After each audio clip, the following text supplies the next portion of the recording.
Hello loves, welcome back to the channel and a Merry Christmas to you and your loved ones. I do hope you all enjoy your holidays. So today's video I'll be installing this V-Power wig I DIY'd earlier. Now the construction video will come up later, but in the meantime here are a few details. So I made this using some old 10 inches body wave bundles I had used for a sew-in. It was 6 bundles and I used all 6 for this because I always like my hair full and voluminous. It still has some waves in it before, but to make it more fluffier and bouncier I decided to roller set it.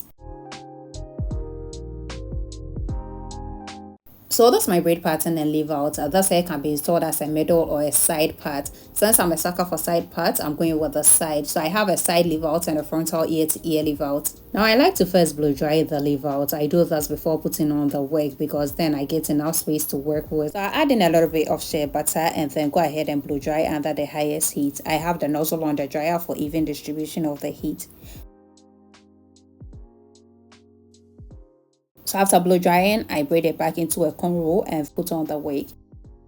So this can be a detachable or a non-detachable wig depending on how you prefer your installs. Now I said earlier I DIY this wig, so if I'd wanted it detachable, I would have added in some clips or combs and just simply slide them under the cornrow to install. However, I usually prefer to go in with a sew-in method instead. It's secured and also because I don't like popping the wig on and off. So I'm going to take my threaded needle and then sew around the leave out. You can go all the way around to the back. I prefer to leave it. It's convenient in case my hair gets itchy. I just flip the wig to scratch.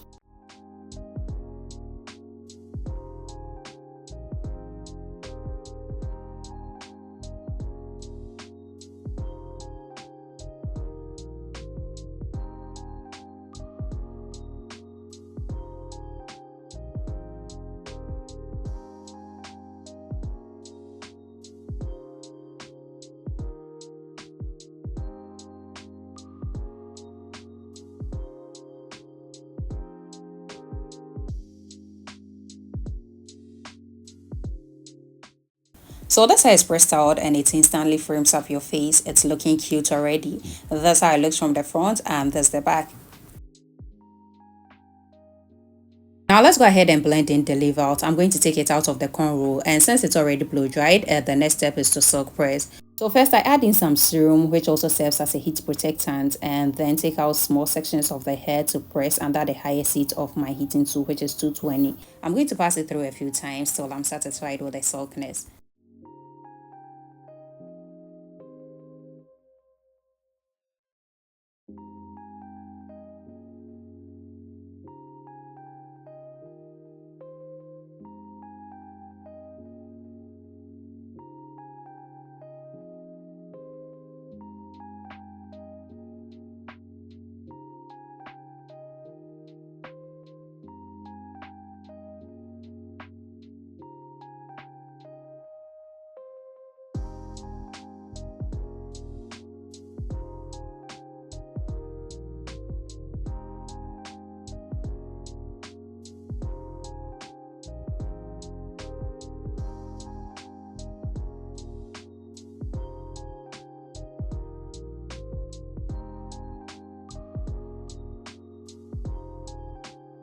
So comb or brush it into the hair to blend, then style it whichever way you want. I want it more with the side bangs and also with the parts I always go with the C shape.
Now for the final touches, I'll add in some baby hairs. Also, the hair around the edges are a bit shorter, so I'm going to try and sleek that part too with some edge control. Now that's the final look. This is the quickest and easiest way to do your sew-ins, and it's been my go-to lately. This looks just like a sew press on my natural hair. Now, I don't know about you all, but this looks super sophisticated to me. It's giving rich auntie vibes from the side bangs to the length to the part to the volume. How full, fluffy, and bouncy the curls look. This is such a perfect length and also very easy to maintain. There is no shedding or tangle, so you can have it in for as long as you want. Again, this hair holds up curls very, very well. I'll be having it in for at least 3 weeks, and the routine is simple. Brush or comb through the hair, blend in the leave out, and you're ready to go. This can literally be done under 10 minutes. As usual, let me know what you all think of this in the comments. Like, share, subscribe, and I'll see you all pretty soon in the next one, which will be the construction video. Happy Christmas to you all once again, and bye for now.